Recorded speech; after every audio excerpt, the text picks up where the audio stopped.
class. Okay, so I'm reading over your rough draft paragraphs and I'm seeing a lot of the same mistakes and a lot of the same confusion. So rather than grading all your paragraphs and kind of telling you all the exact same thing, I'm going to make this video. I'm going to be sending you this video and you're going to be applying everything I say in this video to your paragraphs. So rather than kind of marking you down, I'm going to give you a chance to revise, resubmit, and then I will remark those paragraphs because I think there was just a little bit of confusion, which is totally okay. Okay, so what I did is I just grabbed a sample paragraph from a previous student from a previous semester. So this is no one's work. This is just to use as an example. I also want to make sure that you're aware that like nothing looks nice and clean the first draft. This is a first draft, it's messy, and that's totally okay. But we can revise, we can improve, and so that's what I'm going to be doing in this video is kind of showing you what I'm looking for in terms of your tactics paragraphs and your messages paragraphs. Okay, let's get into it. So we're starting off with a topic sentence. So this student did this well. So they clearly are stating that we're going to be talking about the video White Zombie and we're going to be talking about the tactic of exaggeration. That's what I'm looking for in a topic sentence. It doesn't have to be fancy, it just needs to be clear. And this one is fine. Um, the grammar's a little off. One persuasive tactic that, oh, I think we just need an is in here, is used in the video. So yeah, not a big deal. Uh, is the video White Zombie is exaggeration. Okay. So yeah, that looks good. Okay, so for your tactics, you want to have a clear topic sentence and then you want to move on quickly to your first example of that tactic being used. So they're saying one example is at the beginning of the video when Key and Peele tried to run across the street, run across, across a street. Okay. Suddenly, Key and Peele met a white zombie woman. Instead of eating them, the zombie woman stared at them and ignored Key and Peele. Okay, so this is pretty good detail, although it could be better. So we're being told this is the beginning of the video, which is great. It's important to provide that important context because remember, you've seen this video a bajillion times, but not everyone has. So you want to provide as much detail as possible to explain exactly what's happening in the video. Okay, so Key and Peele are okay, so what I would do here is I would explain kind of the zombie apocalypse situation. Okay, so one example is at the beginning of the video when Key and Peele are trying to escape the zombies and they've just seen their white friend be attacked. They try to run across the street. Suddenly, Key and Peele meet a white zombie woman. I'd probably say white woman zombie. Sure. White woman zombie. Instead of eating them, this zombie woman stared at them and ignored Key and Peele. Okay. So I've created this scene, I've explained what's happening. Now I'm going to explain exactly like what the insinuation is. So they are surprised when they aren't attacked and come to realize that the woman uh, is, I guess, like, is racist and thus not uh, interested in eating them. Okay, so this is the kind of detail that I'm looking for. So again, I don't need to describe the entire story, but I'm giving enough information so that when I analyze the scene, you know exactly what I'm analyzing. Okay, so next comes the analysis. So what I'm looking for in my analysis is why the writers have made this decision, what the audience is supposed to believe, and what like the implication is, and also bring that back to the tactic being used. Okay, so what I'm going to do here is if my tactic is exaggeration, I want to think, okay, so what about this scene is exaggerating? Well, the number one thing is that obviously not everyone who lives in the suburbs is racist. I don't know if that you can make any like grand sweeping gesture about anywhere because of course there's going to be outliers. And I would even say that, modern day suburbs aren't even, maybe majority racist. They might be a little bit more than like the cities, but whatever. So, what I want to do is think about, okay, so what is the purpose of making this exaggeration? Why would the writers make it so that every white person living in the suburbs doesn't want to eat them? What's the purpose of that? And I think, number one, it's funnier that way. I think it wouldn't be as a funny a skit if some of the zombies wanted to kill them, but some of them didn't, because it would take a lot longer to figure out like what the difference is and why some zombies want to attack them and some don't. So for them, for easiness, for having like an easy, simple premise for this short skit video, they need every single zombie to be racist. So that's what I would discuss here. So the exaggeration used in this skit is that all, uh, because yeah, oh yeah, I haven't discussed, okay, is that this woman would be so racist that even in her zombie form, she still doesn't like people of color or black people or whatever you want to say. Um,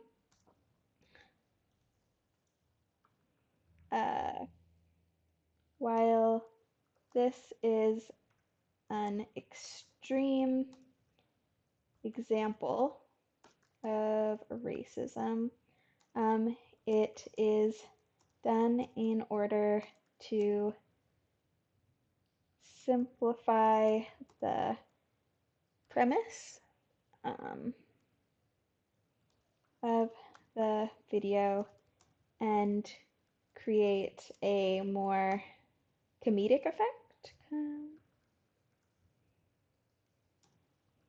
Okay, so basically, I'm looking at the scene, I'm explaining what about the scene is exaggeration, and explaining why this choice was made. Because again, all of the scenes that you guys are analyzing have been scripted.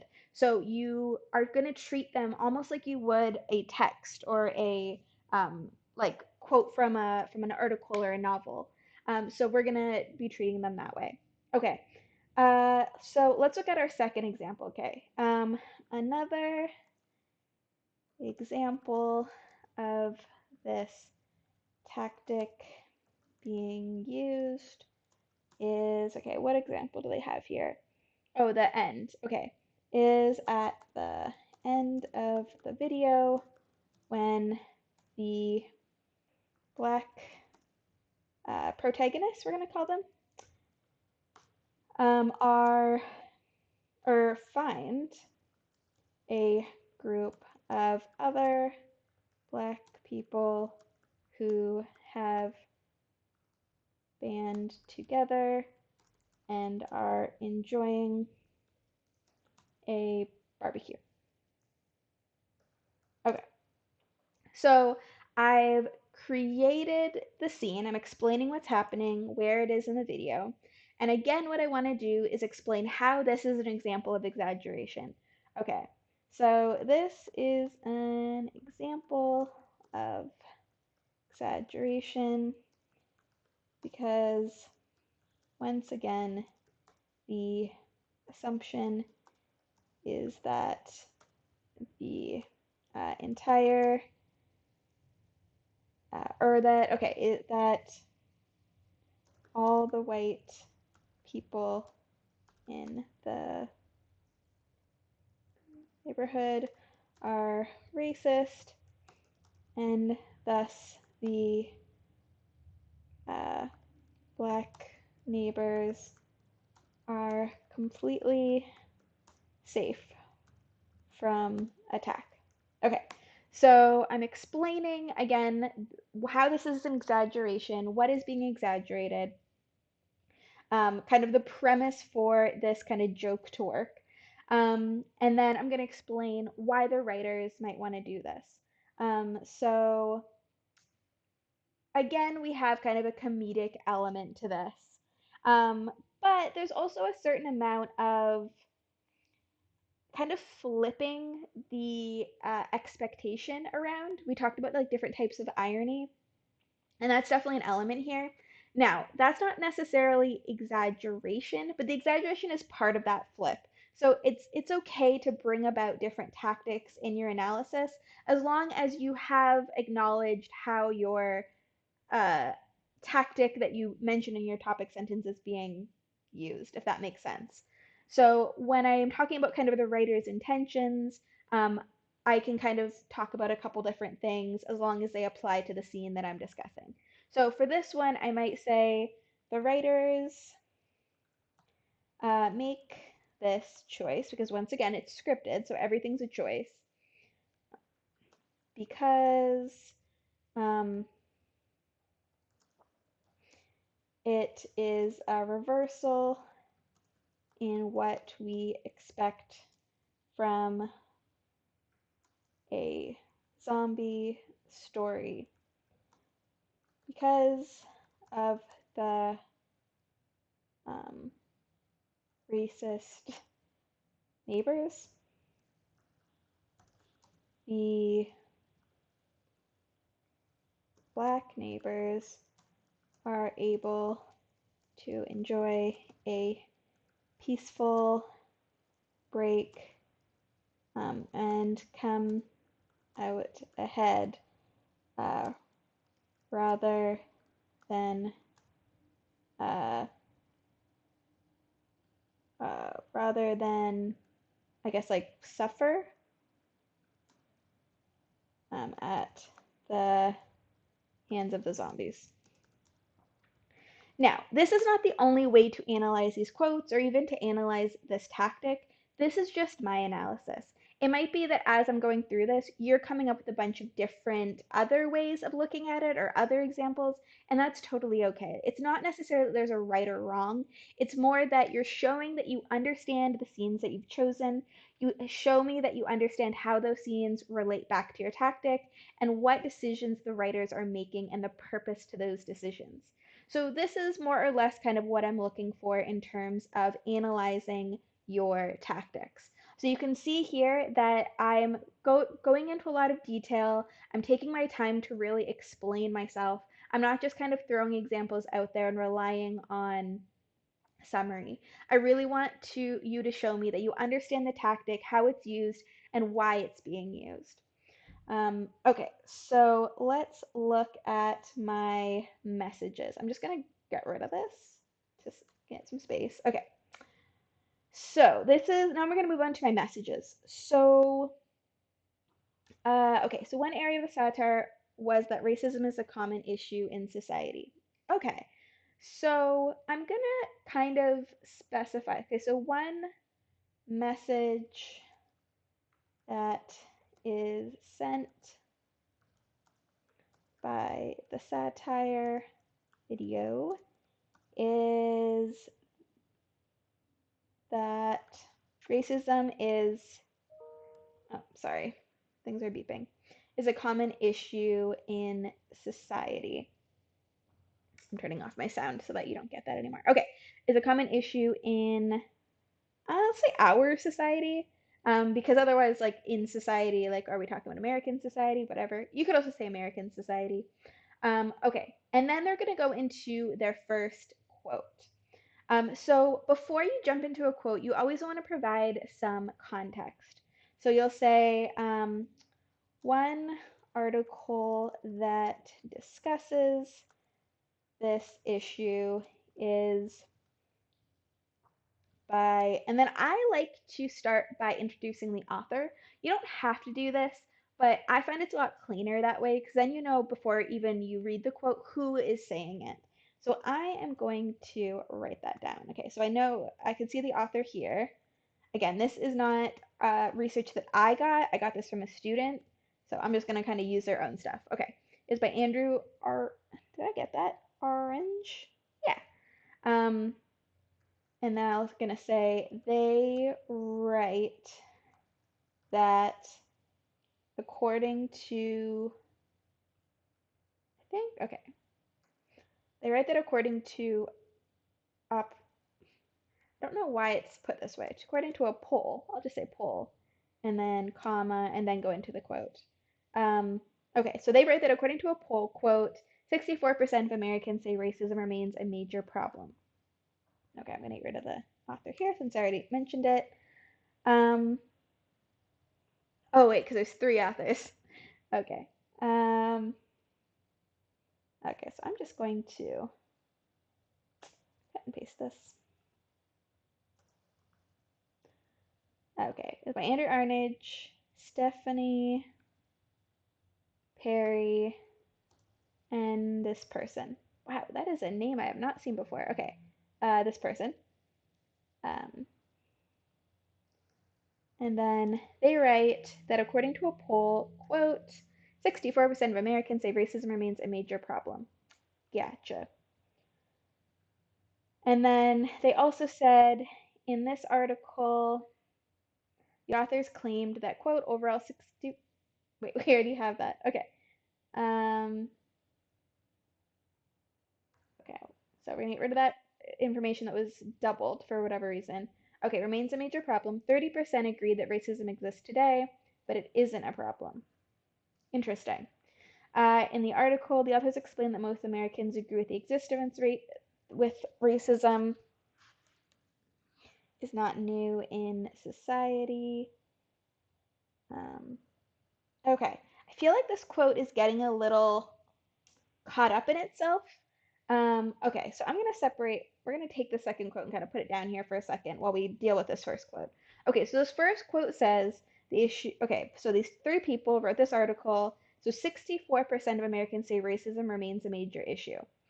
Now, this other quote here, that 30% agree that racism exists today but isn't a major problem, while I could use that quote and talk about it, one, it doesn't really match up with the ideas in the video, and it's a little problematic just because why, like, who would say racism exists but isn't a problem? I feel like there either it was bad questioning where people were kind of tricked into giving that answer, or or the people who were asked had some weird bias. Because yeah, you just wouldn't say like I don't know. I can't imagine people saying like sexism is an issue, but it's okay. So I'm going to not disregard this because obviously it's still part of the article, and if I want to go to the article later and learn more, I can. But I don't necessarily need it for this like analysis or for this paragraph. So I am going to kind of get rid of that, and we're just going to focus on this one quote because you only need one quote from each article. So we're just going to take this one. Okay. So let's take this. So 64% of Americans say racism remains a major problem. So what could I say about this quote? What are the implications of it? Um, so the fact that 64% of Americans say racism remains a major problem, this means that it's not just minorities that are noticing this, right? This means that the vast majority of people are noticing and seeing racism in their day to day. They're seeing that it's a problem, and they're acknowledging that.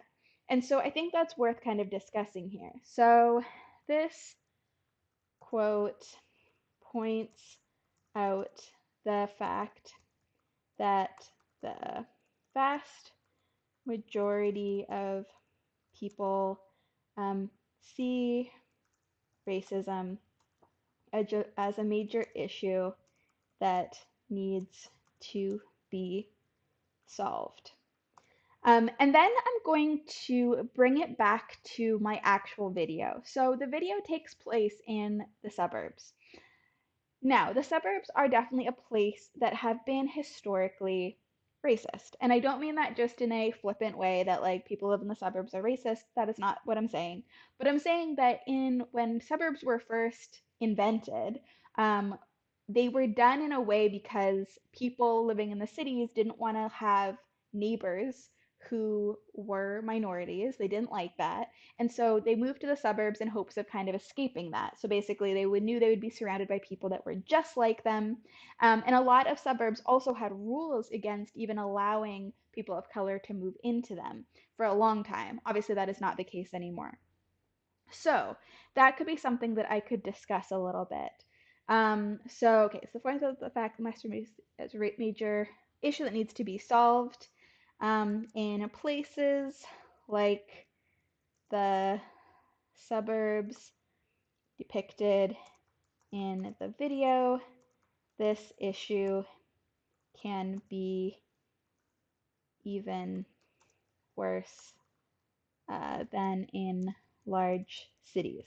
So I'm not going to make any claims here without citing my sources. So I'm not going to say like, oh yeah, like the suburbs are 80% racist or something like that, because I don't have that number. I can't just make up data. But I can, from my general knowledge, kind of talk about my understanding of some of these ideas. And then if I want to obviously do more research and actually cite specific numbers, then I can do that. But for now, I'm just going to be focusing on kind of a general idea um, uh, as it relates to the video. Okay, so 64% of, so the quote points out that the vast majority of people see racism as a major issue that needs to be solved. In places like the suburbs depicted in the video, the issue can be even worse than in large cities. Um, the writers of the video uh, directly reference this issue, um, and much of the comedy comes from the the awareness of the audience. And what I mean by that is that if you're, I don't know, if you were someone who doesn't believe that racism exists in the United States. Like you're just like, nope, it doesn't. It doesn't exist. I refuse to believe that. You are not going to find this video funny because you have to have a general understanding of race issues in the US to be able to see, oh my gosh, yeah, those are racist zombies. That makes total sense. Um, so that's what I'm talking about here. Okay, so let's go into our second quote. Okay, so another I'll just use their transition because that works. So you always want to transition from one quote to the next. So another article relates to this issue is The Impact of Racism and Violence in Communities by NCBI. I don't know what NCBI is. I would probably, instead of this, put the name of the author. Do I have? No, they don't use the name of their author, so I'm going to leave that for now. But in general, you always want to talk about the name of the author, not the name of the publication, which I'm assuming this is. I could go look it up, but for the sake of this video not being an hour long, I'm not going to do that. But you get the idea.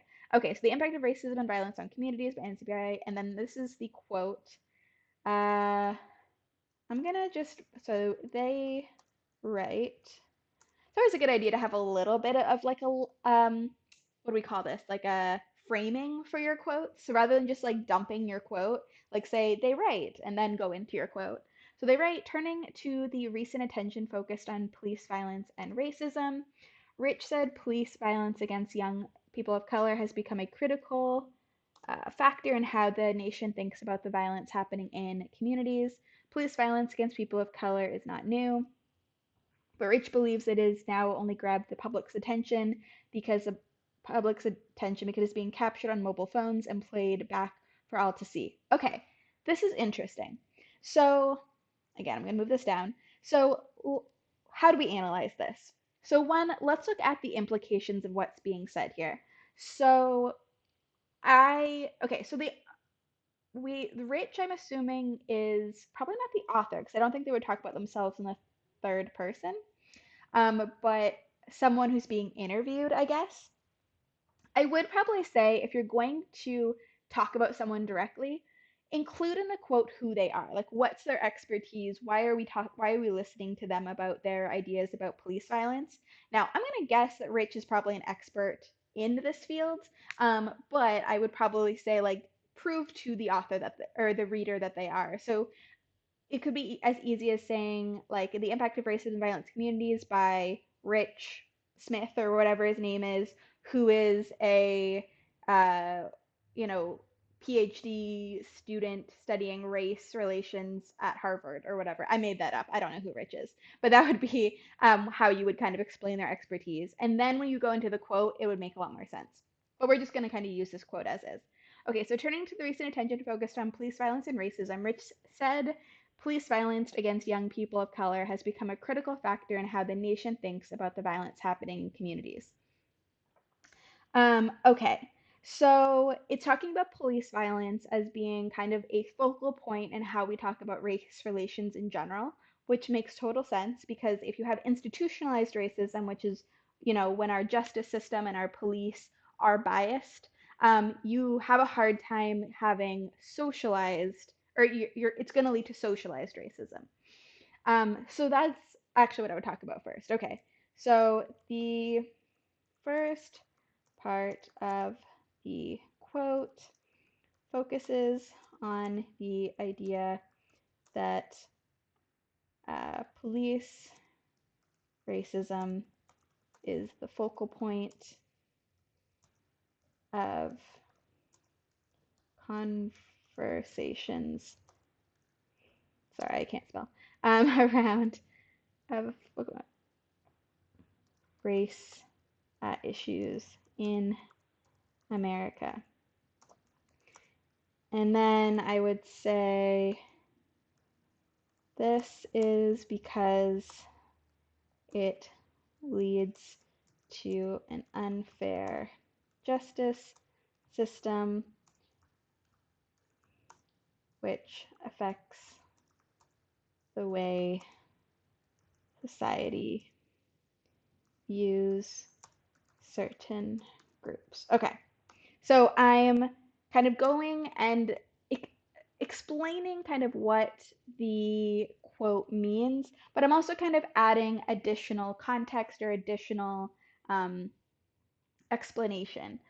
And then the second part of this quote is also interesting. So the implication is basically that because of smartphones and because so much more of our lives are on camera, it's kind of bringing a lot of these issues to the forefront that for many years people just weren't aware of. That if you live somewhere, especially the suburbs, where there just aren't that many people of color, and so there's not many people of color getting pulled over, you don't have friends, you don't have, partners that are non-white or white or whatever, that this is going to impact your ability to even understand this issue. Obviously, I'm talking from the point of view of a white person, but yeah, like that's the idea there. So okay, the next part of the quote looks at. There's a mosquito in my room that's biting me, and it's annoying. You guys needed to know that. Okay, the next part of the quote looks at how the looks at the impact of smartphones and social media and bringing these issues to the forefront of public conversation,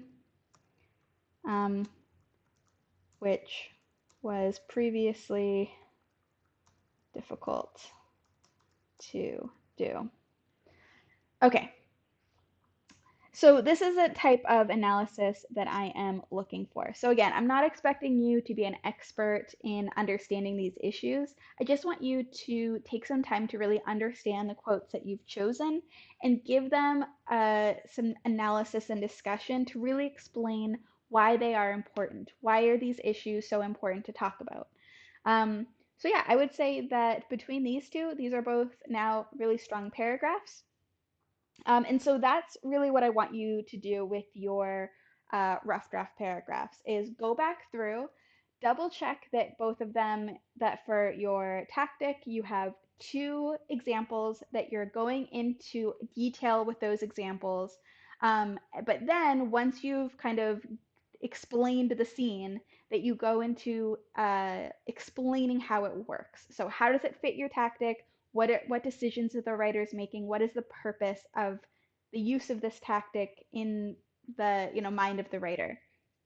And then for your messages, make sure that you have a clear topic sentence. Make sure that you have two quotes. Both quotes should cite some sort of stats, data, research, and that you go through and explain the importance of these quotes.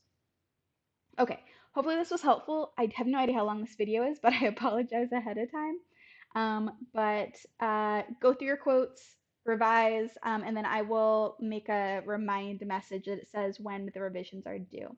Okay, hope you're doing well, and I will talk to you guys soon. Bye.